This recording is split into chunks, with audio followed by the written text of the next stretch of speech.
In this lesson, we'll cover modifying ducts. Well, there's a lot of things you can do to modify a duct.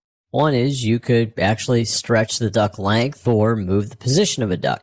You can also change the entire duct itself from its current duct type to a different duct type.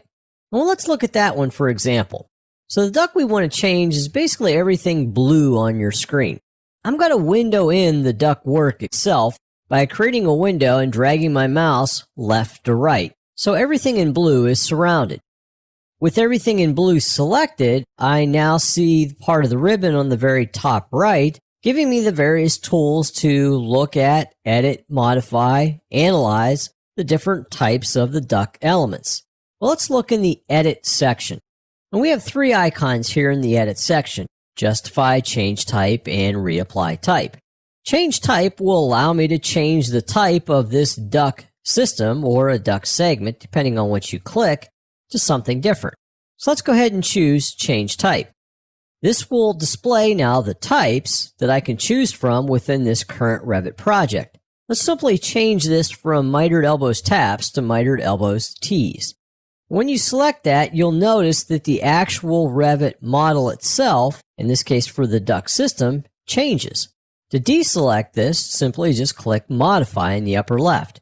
And now we have, in this case, converted or changed the actual duct type. Now, another thing you could do for modification is actually moving different parts of a duct segment or a part of a duct element, such as the diffuser or a component. Let's go ahead and zoom in on the bottom part of the actual duct itself.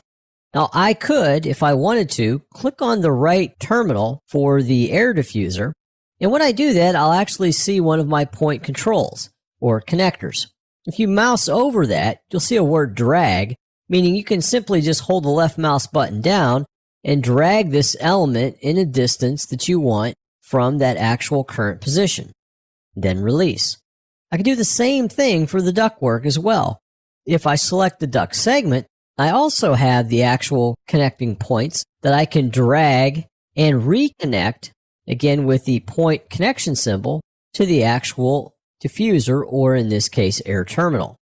Now you also have a few other icons on the actual ribbon, depending on what you choose, either a duct segment or an entire duct system. If you choose duct segments and or duct systems, you actually have a Justify icon on the ribbon in the edit bar. This will allow you to align various segments with one another or to an imaginary construction line or to an edge of something that exists, as it's depicted by these circular tubes in the Justify tooltip. Go ahead and click on the area in the white background to deselect. So in this lesson, we looked at modifying ducts and duct systems. We looked at ways to select the entire duct system and modify its type. We also looked at the drag capabilities to drag duct components, duct diffusers, duct mechanical elements, and duct segments themselves to new positions.